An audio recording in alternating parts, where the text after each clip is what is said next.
Хувийн компанид нэгтлэн бодогчоор ажилладаг тэрээр энэ жил 28 нас хүрч байгаа бөгөөд хэн мессеж явуулсныг нь тааж ядан утсаа дэлгэж үзв. Өөхөх өдрөө хүлээх ямар байна да? Үхлийн үнэр, үхлийн амт, үхтэл болох өдөр чинь ирлээ адуус минь. Намун хэдий нойрмог байсан ч өөрийг нь занал хийсэн энэхүү мессежийг маш сайн уншиж ойлгов. Сэтгэл нь жихүүцээд явчихсан тэр.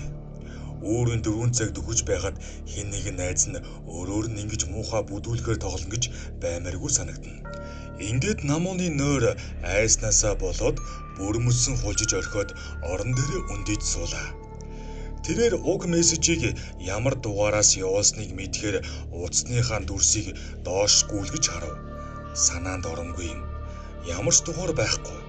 Үгүй ядаж ямар нэгэн дүрсэн тэмдэглэж байхгүй байх шүү. Ямар хараал идсэн өөдгөө зөлгөн ганц би эмэгтэй рүү ийм мессеж явуулж зугаагаа гаргадаг байна гэсээр намун унтахаар буцаж хэвтлээ. Гэвч түрүүнийг шиг гүн ойронд автсангүй. Хамаг оюун ухаан таагүй бодлуудаар дүүрч өөрийг нь занал хийлэх ямар хүн байж болохыг сэтгэлдээ тунгаасаар. Эзэн минь танд мессеж ирлээ.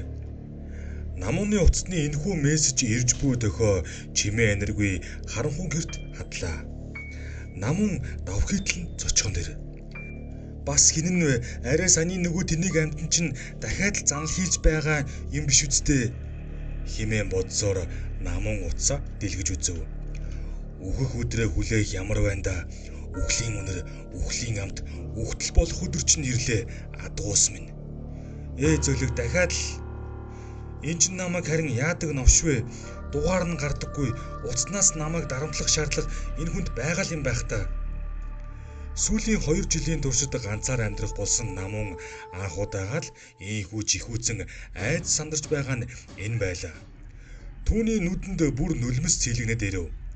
Ийхүү намууныг мессежний учрыг олж амжилгүй яахаа мэдэхгүй байтал дахиад л өнөөх мессеж нь ирэхтэр. Дугаар нь гардаггүй. Утаснаас нь нэг янзын занал хийсэн мессеж дахин ирсээр. Намун тэссэнгүй хэсэг хугацаанд тэнэглэж байснаа шуудхан утсаа унтраагаад хүнжлөө толгойд хүрээ нөмрөн хэвтлээ. Буцах хаяггүй муу ёрын мессежнээс болоод намууны нойр хүрсэнгүй. Хамаг би сэтгэл нь тэр аяараа айц давтан түүнээсээ болоод бүр дагчин чичвч байв. Тэрээр хэдий унтахыг хүсэж байсан ч чадсангүй. Элдвээ муу ёрын бодлоод араасаа хөөсөөр өөр зайжээ. Нарныг игээ тусч харанхуй арилаад ирэх үед намун саяныг хагас дутуу тавьшраад орноосоо буслоо. Шөнийн мессежний занал хийснээс болоод дутуу нойртой хонсон учраас нүд нь улааж царайн цонхижээ. Намун утсаа асаах гэснээ эргэлзэж төр хүлээхээр шийдээд угаалгын өрөөнд явж орлоо. Тэрээр толинд өөрийгөө хараад зочих шиг болов. Би чи ийм ядруухан доожоогүй хүүхэн билүү? Үгүй би ийм царай муутай хүүхэн биш. Энэ зүгээр л ядарснаас болоод өөрийгөө ийм сүр сүлгүүгээр харж байгаа биз. Намун өөрийгөө ийхүү бодлоор тайвшруулад хүүтэн улсаар нүрээ маш хүчтэй үрж угаалаа. Овооч сэрэгч шиг болгон тэрээр өөртөө өглөөний цай бэлтгийгч завдсангүй. Уг нь намун ажилласаа хоцорж байсан ч хамаагүй өглөөнийхөө цаг заавал гэртээ уугаад гардаг билээ. Гэтэл энэ өдөр намууны энэхүү бичигдээгүй хууль ямар ч торох юмгүйгээр зөрчигдөх нь магадгүй тэрээр хоол идэж цай уудаг гэдгээ хэсэг хугацаанд мартчихсан бололтой. Түүнд үнэндээ л хийх юм олдсонгүй. Ажилдаа явах гэтэл цаг хавьгүй эрт байна. Яг одоо гараад очлоо гэхэд лавл 3 цагийн дараагаас ажилч цуглаж эхэлнэ. Жижүүрээс өөр хинч байхгүй. Эзгүй ажлын байранд очиод яах ч юм бэлээ. Тэгээс ч хүмүүс намайг шүнжин шоудаж гадуур хоноод ирлээ гэх нь дамжиггүй. Намун ийхүү яахаа мэдгүй тэнэгэлцээр буудан дээр суув. Тэрээр шийдв бололтой. Гартаа хатгсан Motorola маркийн утсаа дэлгээд асаах төвчлөрийг дарлаа. Намууны гар утас ажиллахад бэлэн болжээ. Шөнөрсөн мессежүүдийг цөмийг нь устгаж аваад санаа намрах шиг болсон намун ажилдаа явахаар шийдэж алгуурхан өндийлөө. Цэвэрлэгчийн гудамж шүрдэж буй ширэг хийсэн чимээ үйлдвэрийн яндангийн дуутай хоршиж хаа нэгтээ хурдлан өнгөрөх машины дуу амьдрал эхлэж байгааг илтгэнэ. Намун өнгөрсөн шөнийн занал хийлийг бүрмөсөн мартахаар шийджээ. Зүгээр л хэн нэгэн утас анураа тэгсэн биз. Түүнээс биш ер нь намайг яасан гэж занал хийж байх вэ? Бүх юм хийвэн байна. Ажлаасаа хийгээд амьдраад явход болно. Намууны энэ бодол нь түүнийг тайвширхад хүргүү бололтой. Энэ өдөр намуун ажилдаа хамгийн эрт иржээ. Жижүүрэн түүнийг ийм эрт ирж байгаад гайхав бололтой. Нэг том харснаа цооштой өрөөг нь онгоолгож өглөө. Өөрөөс нь өөр хинч байхгүй байгааг намуун ажлынх нь өрөөнд эзэн минь танд мессеж ирлээ гэх гар утасны дуу дахин хадлаа. Өөрийгөө говоо тайвшруулад байсан намуун огл үсэртэл зочив. Утсаа нээгээд харлаа. Дахиад л өнөөх урд шөнийн мессеж дугаар нь гардаггүй тэр утаснасаа байхан тэр. Үхэх өдрөө хүлээх ямар байндаа үхлийн үнэр, үхлийн амт, үхтэл болох өдөр чинь ирлээ адуус минь. Энэ мөртийг уншаад намууны огиудас хүрэх шиг боллоо. Бурхан минь гэж энэ одоо хин юм болоо хэмээн амандаа үглсээр намуун гар утсаа салгаж орхив. Тэрээр ажлынхаа том өрөөнд ганцаархнаа байгаа бүсгүйн сэтгэл хямарч нойрон чүрх шиг болоод ширээн дээрээ гараад ирлээд яхаа мэдгүй тэрийг хөвтлээ. Намайг хэн ингэж дарамтлаад байгаа юм болоо хэмээн гівэрч байтал ажлынхан цувран ирцгээв. Ажлын өдөр үргэлжилж удалгүй хоолны цаг болж нэг өрөөнд хамт ажилладаг 6 бүсгүй өрөөндөө холлохоор боллоо. Намуун утсаа асаасан ч үгүй өөрийнхөө суудаг ажлын ширээн дээрээ хөсөр орхиод өрөөний гол байдаг том дуу ширээн дээрээ ажлынхантайгаа зэрэгцсөв. Түүнд хоол идэх өчүүхэн хүсэл байхгүй байсан хэдий ч өмнөө байгаа тавгтаагаасаа хоолоороо өөрийгөө хүчлэн арай ядан давуулж байгааг хамт ажиллагчид нь харин анзаарсангүй. Эзэн минь танд мессеж ирлээ. Дууга хурааж бөөн бухимдал болон сууж байсан намун өөрийн ирэхгүй дагжин жижирч ээж минь хэмээн дуу алдах төдий шивнэлээ. Намуунтай хамт ажилдаг хүмүүс түүн рүү гайхсан харцаар ширтэж нэг нь бүр тэссэнгүй бололтой яагаад мессеж ирээд байхад утсаа үзэхгүй байгаа юм бэ хэмээн их болгоомжгүй өнгөйстэй асуугаад авав. Харин намуун энэ асуултанд хариулсангүй. Гар утас руугаа цогцос харсан юм шиг айж бачимдсан харцаар нүд салгалгүй ширтэж байснаа миний утсыг хэн асаачхаа вэ хэмээн арай ядан дуурлаа. Намуунтай хамт ажилдаг хүмүүс жухам юу болоод байгааг ойлгохгүй дэмийл нэг рүүгээ асуусан харцаар харна. Намуу утсаа үтсэнгүй харин мэгшин уйлж эхлэв. Уг нь би утсаа унтраачсан байсан шүү дээ. Та нар яагаад асаачсан юм бэ? Намууны энэхүү асуултанд хариулах хүн олдсонгүй. Бүр зарим нь бие засах нэрийдлэр өрөөнөөсөө гарч явцгаалаа. Намун ямар нэгэн хөдөлгөөн хийлгүй байснаа сууж байсан сандал дээрээсээ арайхийг өндийж бослоо. Тэрээр айснаасаа болоод бүр хөшчгсөн байгаа нь андашгүй байгаач. Би уг нь утсаа унтраасан юмсан та нарын хэн нэг нь асаасан уу? Надад үнээр нь хэлээч гуйж байна. Хэн ч хариу хэлсэнгүй. Харин намууны өөдөөс нь хар суудаг энэ жил дөнгөж сургуулаа төгсөөд байгаа элбэг заяа нүд салгалгүй ширтэж байснаа би л асаагаагүй ер нь хинч асаагаагүй штэ та өөрөө харж байсан тэгээд та өөрөө л утсаа гүйцэд унтраагаагүй юм байлгүй дээ юунд нь санаа зовсон юм намуунаа ихчээ ингээд таны би зүгээр үү гэж асуув. Намууны айж төгссөн байгааг тогтворгүй харц гинэд ууртай шийдэмгий байдал руу шилжиж гар утсаа ширэн дээрээсээ шүрч аваад дийлэглээ.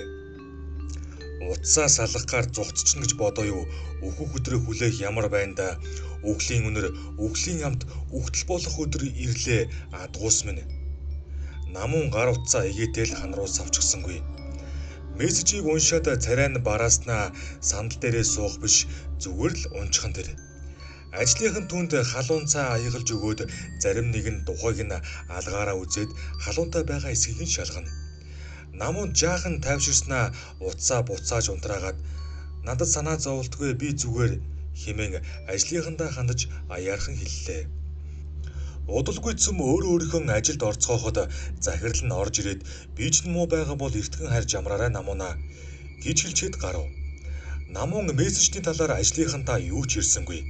Бас унтарсан байсан утас өөрөө асаад мессеж ирсэн хэд хэн ч итгэхгүй мэдээж. Тэгээд ч ажлынхандаа хаа хамаагүй өөрийнхөө утсанд ирсэн мессежний талаар ярьж залгаах нь дэмий гэж үзжээ. Намууны ухаан санаа ажиллаа хийхэд юр төвлөрч чадахгүй зөвхөн занал хийсэн мессежийг бичсэн эзэн хэн болохыг эргцүүлнэ. Дээрх явдлаас хойш хэдэн өдөр өнгөрчээ. Намууны утсанд занал хийсэн мессеж энэ хугацаанд үе үерсээр байсан бөгөөд тэрээр үүнээс болоод ажлаасаа хэд өдрийн чөлөө авсан байна. Тэрээр учир шалтгаангүйгээр дарамтлуулсан байдлаасаа салахын тулд гар утсаа гэртээ орхиод амралтанд хүртэл явсан хэдий ч огтхон тайвшраагүй бөгөөд амралтын газар ухаан алдаж хамт явсан хүмүүсээ сандаргаж орхижээ. Намуун гар утсаа барагтаал бол асаахаас татгалзах болов.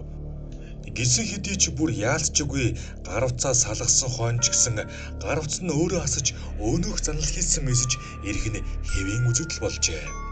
Ингэсээр намуун аргагүй тэсвэр алдаж өөрн телефон утасны компаниудаар очиж шалгуулсан хэдий ч манад яг ийм байдлаар дугаар нууцлах үйлдэлгээ байхгүй өөр компаниас лавл гэсэн хариу өгсөн аж. Ингээд намуун аргагүй цагдаад хандсан ч занал хийсэн мессежний эзнийг хинбэ гэдгийг тогтоож чадсангүй. Ядахад намуунд өөрт нь намайг дарамтлаад байгаа этгээд энэ л болов гэсэн таамаглаад хэлж хүн ганц ч байсангүй. Ингэсээр эцэст нь намуун энэ мессежинд ач холбогдол өгөхгүй байхаар хатуу шийджээ. Өөрийг нь занал хийлээд байгаа ч гэсэн үнэн хэрэг дээрээ надад халдаж гай болоод байгаа юм байхгүй гэж өөртөө хэлээд баг чадхуй тавьшихыг хичээж эхэллээ. Эзэн минь танд мессеж ирлээ. Өөхөх өдрөө хүлээх ямар байна да? Үхлийн үнэр, үхлийн амт, үхтэл болох өдөр чинь ирлээ адуус минь. Намуун хэдий танил болсон энэ мессежийг авангуудаа өөдгөө навшоо чи тийм сүрхий юм бол гараад ир тэгээд надтай яриач хэмээн гарц руугаа хоолойныхоо чадлаар тэсвэр алдан барьрлаа. Энэ мөчөд үдшийн бүрий болж байсан бөгөөд намуун урдын адил гэртээ ганцаараа байлаа. Гэрт чимээ аниргүй намжин байхаагаад энэ байдал нь намуунд яг л хаа нэгтгээс үхэл ирээд өөрийг нь авч явах нь хэмээн сэтгэл төрүүлэх шиг. Гэтэл тун удалгүй энэхүү намжин байдал нь төгсгөл болж намууны гар утсанд дуудлага ирж хөгжмөн хангинхан нэр. Сүүлийн өдрүүдэд намууны утсанд дуудлага ирэхээ болоод удаж байгаа билээ. Учир нь тэрээр өнөөх муу ёрын мессежнээс л болоод их хугацаанд утсаа салгаж байсан. Тийм болохоор намууны гар утсанд дуудлага ирэх нь их л сонин үзэгдэл боллоо. Ойр дуурайгүй утсаа гинэт ингэж дуурахт нь намуун эхлээд зочсон хэдий ч тэр доороо тайвшран өөрлөө нь хэн залгаж байгааг мэдгэр дэлгэц рүү харав. Гэтэл гар утсанд ирж буй дуудлага гардаг жижигхэн электрон самбарт нь ямар ч утасны дугаар харагдсангүй. Хэн нэгэн намуун руу дугаар нь гардаггүй утаснаас залгаж байх нь тэр. Намуун энэ дуудлагыг өнөөх мессежтэй холбож бодоод ар нурууных нь хүүтийн хөлс асарх шиг боллоо. Гисэн хэдий ч энэ бодлоосоо даруйхан татгалзаж амжив. Зүгээр л миний утас эвдэрчгсэн байх. Эсвэл өөрн телефон утасны компанид асуудал гарсан биз хэмээн өөрийгөө хуурсаар хэсэг тэнэглэж байгаад утсаа авлаа. Байна уу? Хэн бэ? Намууны энэ асуултын хариунд хэн нэгний чихарсан муухай хүржигнэх мэт дуун гарснаа нэг эрэхтэй сөнгөнцсөн хоолоогоор ярихан тэр. Надтай ярихыг хүсэе юу? Чи хэн бэ? Чи өөх өдрөө хүлээх ямар байна да? Үхлийн үнэр, үхлийн амт, үхтэл болох өдөр чинь ирлээ адуус минь. Тэнгэр минь гуйж ямаас чи хэн бэ? Намайг мартчихаа юу? Гуйж бай, намайг 50 орхилдоо тийхүү гуйж байна. Би ч амт гай болоогүй шүү дээ. Адуус минь сонсож бай. Хөршийнхөө огтны хоолойг хутгаар хэрж. Тэгвэл амьд явах хоногийн чинь тоо уртсна. Муу галзуу солиотой ганц додой новш чамайг цагдаад барьж өгнө шүү. Дахиад хэлье адуус минь хөршийнхөө огтны хоолойг хэрж. Тэгвэл амьд явах хоногийн чинь тоо уртсна. Өөдгөө амтан тэр чин дөнгөж 6 настай штэ. Намуунагийн ийхүү хашгирч хэлсэн үгс маш ихээр зөвхөрч байгааг нь илтгэж байв. Дараа нь чухам юу болсноо ч намуун мэдсэнгүй. Нэг л мэдхэд тэрээр гартаа байсан утсаа бүр юу ч үгүй болтол нь өөрүүлэн дэвсэж байх нь тэр. Гэрт дахин чимээ аниргүй боллоо. Айдас төгшөөр намууныг эзэмдэж хоёр өрөө байрных нь нүгсүү болгонд нь чөтгөр ороод үүрлжсэн мэт таавгүй мэт орчин үүсгэн тэр. Намуун байшингийнхаа буланд нуруугаа наалдаад өвдгөө нуглан нүрээ гараараа дарж шалан дээр хэсэгсөв. Намуун айд сандарснаасаа болоод ухаан нь балардаж орон гарan байдалтай болчихжээ. Одоо уцаа эвдчихсэн юм чинь энэ муу занал хийсэн гаш донтой новш намайг яахыг нь харъя л да. Яаж чадахгүй юм чинь намайг ханаас гэж олох билээ. Намууны энэхүү бодлоо гүйцээж амжаагүй байхад гинэд гэрийг нь хаалгыг нүдэх чимээ дуулдлаа. Намууны гэрийн үүдэнд хэнийгэн ирчгээд додогшоо орохыг хүсч байна. Ямар ч тач үүдэнд хинч байлаа гэсэн тэр хүнд өөрөө хэрэгтэй байгаа гэдгээ намун мэдрэх шиг болов. Тэнгэр минь арай саяын нөгөө сөөн колод биш байгаа да. Утас минь холбогдохгүй болохоор үүдэнд хүрээд ирчихсэн юм болов. Тэнгэр минь битгийл тийм байгаасаа би ер нь яасан юм бэ? Намайг ямар нүгэл хийсний төлөө энэ үнэл таних хэрэгтэй ингэж дарамтлана вэ? Би яагаад ч үгүй шүү дээ. Бас хөршийнхөө охины хоолойг хэрч гинүү? Хөрш ялгийнхаа инхримаа чинь дөнгөж 6хан настай шүү дээ. Яагаад заавал би түүнийг алах хэрэгтэй болдог билээ? Намун энэ бүх асуултыг өөртөө тавьсаар өөдрүүгээ зүүлэн 1-2 гიშгэлв. Намун хаалга руугаа бүр тэгтлээ их дүгсэнгүй. Хэдий үүднийх нь өрөөний гэрэл асаалтай байгаач гэлээ харахууд яваа хүн шиг ханаа налан маш удаанаас алхаж байсан намууна үүднээсээ 6 орчим алхмын зайтай чанга дуугаар хинбэ гэж асуув. Намууна ихчээ би инхримаа байна. Танд хурц эртээ хутга байна уу? Бурхан минь чи хутгаар яах нь вэ? Намууна ингэж хэлэхдээ өнөөх дөрөвний уцаар ярьсан сөөн колотын нэрийн хөршийнхөө охины хоолойг хутгаар хэрж тэгвэл амьд явах нь гэж нь то урдсан гэсэн үгийг саналаа.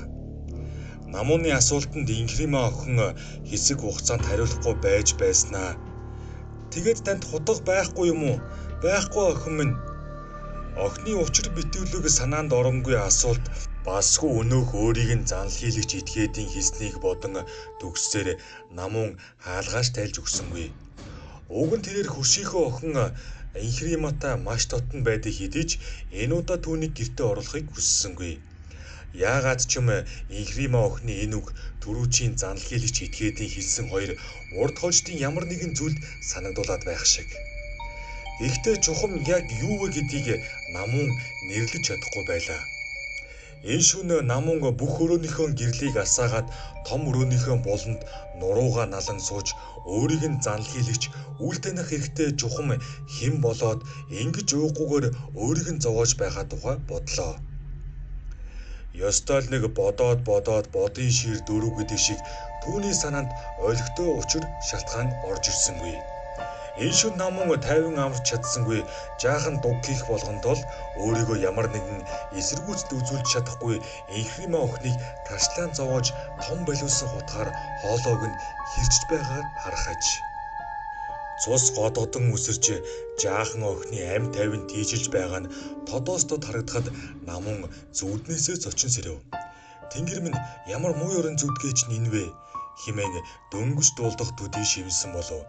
Түүний нүрээр хүүтэн хөлс дааварлаж хамаг бин салгалан чичирч байлаа. Ойр ганцаархнаа хоёр өрөө байранд шөнийг өнгөрүүлж буй намун айдсаа үргэхийн тулд зургатаа хүртэл асааж хүүгэлдэн кино үзэх аж. Гэж саяын тэрхүү муу ёрын зүудэн санаанаас нь гарсангүй. Басгүй өнөөх сөөн колотой муу ёрын занл хийсэн ирийн адгуус минь гэж ирээд л өөрийг нь занл хийсэн тэр муу бүх үгсүүд санаанаас нь гарахгүй болоод сэтгэлд нь хоногчоо юу гэлтэй. Ашгүй тэгсгээр үүр цайж байтал намууны сэтгэлд татсан айцын манан баг багаар арилж эхэллээ.